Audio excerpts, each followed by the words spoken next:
What's going on YouTube? My name is Tunde, and like I said yesterday in the video that I posted yesterday, I'm pretty much gonna be taking trades and posting videos every day. I'm gonna be posting videos of the trades that I take every day, whether I win or lose. And today I had a loss and I had a win today, so we're gonna go over that. I basically took two setups, one on Gbpjpy and the other on NAS100. Gbpjpy lost. NAS100 was beautiful today, but it was beautiful today because if you were not aware, NAS100 and S&P 500 or NQ and ES were at a major level of support or demand, and it showed out today. It showed out today in New York session, and it's continuing its bull run that it's kind of been on for the last few months, but it's a long-term bull run. But I took scalp positions using the supply and demand strategy that I use. And just a heads up, the supply and demand strategy that I use, first of all, it's a combination of Doyle Exchange supply and demand strategy and my own just basic trend following market structure. So I don't trade it exactly like Doyle, but I do trade kind of like the entry model, I guess you could say, the entry strategy. But my overall method is my own, but just so you know, but that's how I've done it. That's how I'm doing it. So basically today I'm going to break down these two setups, and then at the end of the video we're going to go I'll be able to show you the live session that I took the trade with the group, kind of called out, live trade signal, whatever you want to call it. But please forgive me. We used in Back at Zero, the community Circle app, and the recording is terrible. It is like it was recorded on a microwave. I swear, it was horrible. So forgive me for that. But other than that, yeah, let's get to the trade breakdowns. All right, gang. So let's break down GJ first. So when we look at we start off on the 4-hour. We were extremely bearish, and these were some just positions that I took last week. Let me delete those so you can see clearly. All right, so as we can see that we're pretty bearish. We had breaks of structure here. Took some sells off of this level, that the trade that we broke down yesterday, and then we broke structure again and continued to head down.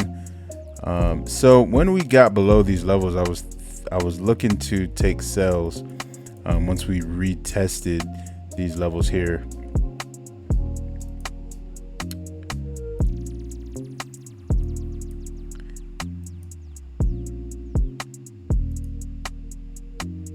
Right, so basically during London session, I actually took a win off these sells here. Once we came and broke under here, came back and retested during London session. We came back up and rejected this supply zone that was actually dug through it, and did a liquidity grab. And then, I took the sells down, and that was a very beautiful trade. That was over three times my risk on that. But that's not what we're here to break down. we're here to break down this trade right here that played out, happened during New York session. And basically what happened was, once we had come back up into this level that created that where the market created these lows here. So this rejection, this rejection, this rejection here. When we came to here, I started to see some very strong rejections. Right, come on now. Okay, right here where we got this bearish candle. Wasn't a bearish engulfing, but it was a nice rejection candle. And then we got this candle that kind of threw me off. But then once we got this rejection candle here, this bullish rejection candle at the level, and they're all kind of closing below my line, which was just plotted out, you know, kind of based off the hour, I believe. Basically, once we broke the lows here, I kind of like was looking away, so I didn't get a tight entry right here. So I got an entry like somewhere down here.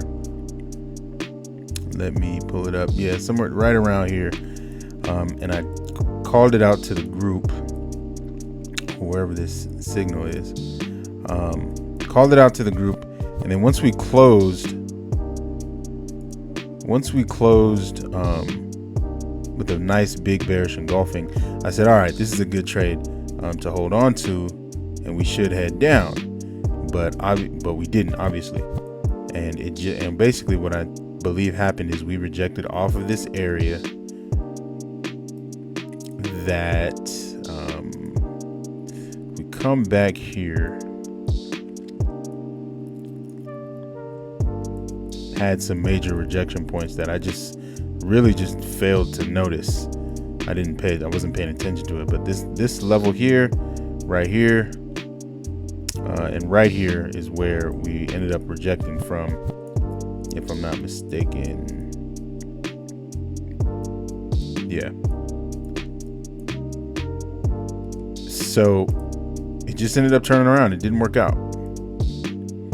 The trade just simply did not work out. We went in profit for a little bit. At one point, I thought we were going to hit TP1, and then it just flipped, and we just never closed below this area, this 196.90 area. And it just flipped around, turned around, and I closed like right around here. So that was really where my stop loss was, and so that was what it was. So that was my first losing trade of the day on GJ. And then I moved over to I started looking at NAS and SPX, and basically what I saw was that the market, we had been bearish, right? We had been bearish for the last more than a week.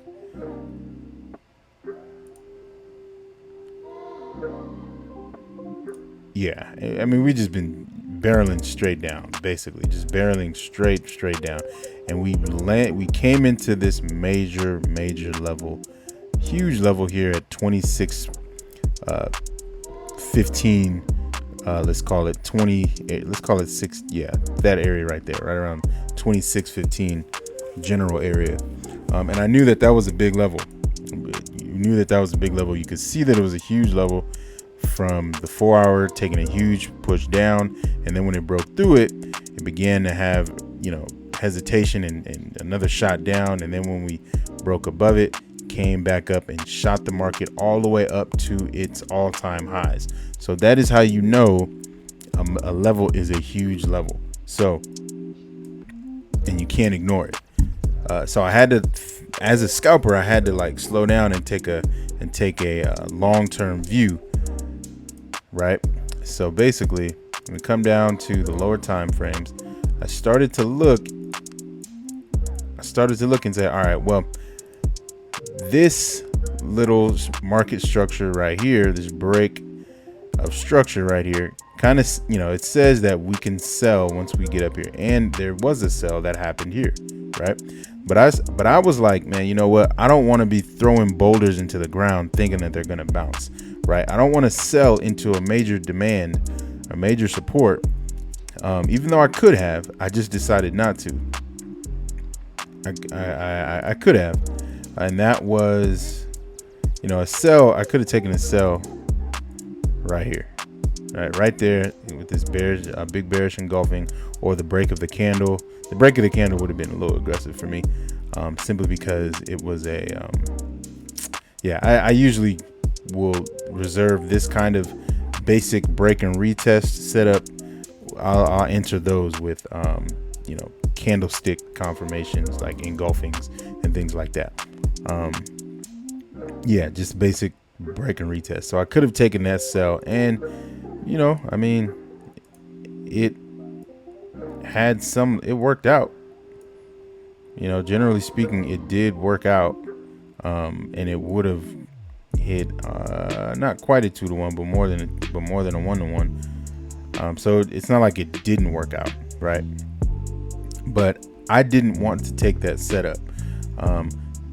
Basically, what I was looking at the fact that we had this rejection, this rejection, this rejection, this one, and then this one, and then now this one was starting to happen, right here at this level. So basically, what I saw was this basically 1, 2, 3, 4 rejections. Not a double bottom, but like a quadruple bottom. 4 rejections, and then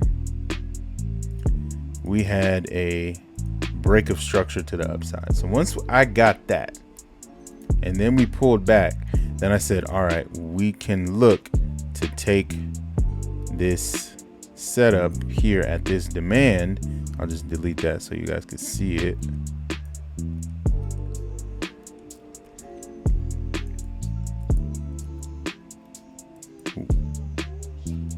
Right there, we can take this demand level if we come back and tap into it. So basically, we came back, tapped into it, and held this level, which made me pretty confident. So I took an aggressive entry. Right here. Put my stop below the low, which was, pretty tight.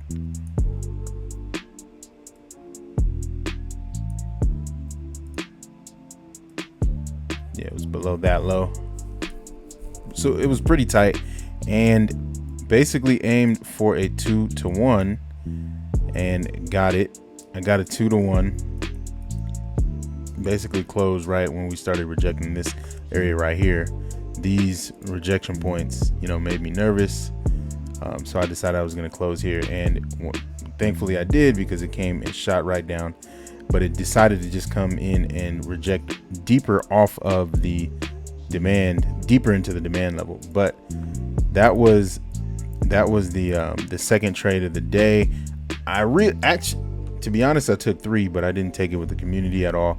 I kept it to, I didn't keep it to myself. I just sent a screenshot after I'd already entered and was in profit. So that didn't count as like a sent out trade to the groups and whatnot, to the group. So, but yeah, basically the way it worked out was we hit TP1, and I was thinking about closing at TP1, and then we shot all the way up.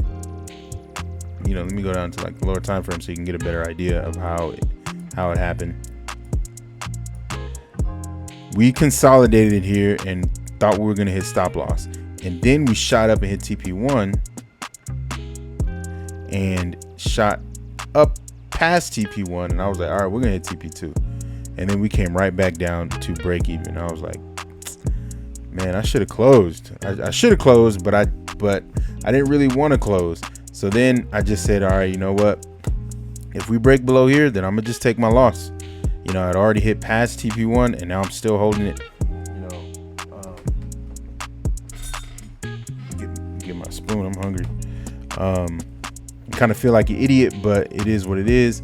So I just decided to keep holding it. I told the group that I'm still gonna hold it out, because I do not believe that this level will just get, this huge level will just get violated. The demand might get liquidity grabbed, but I don't believe that this entire level is just going to give in. Like, yeah, we got a liquidity grab below here, but the level held. So I saw this candle and I said, all right, this is a terrible candle. This is not a good candle. But the 15-minute was still open. The 15-minute was still open. And this previous candle looked good to me. and the 15-minute looked pretty decent too. And the next 5-minute just shot up,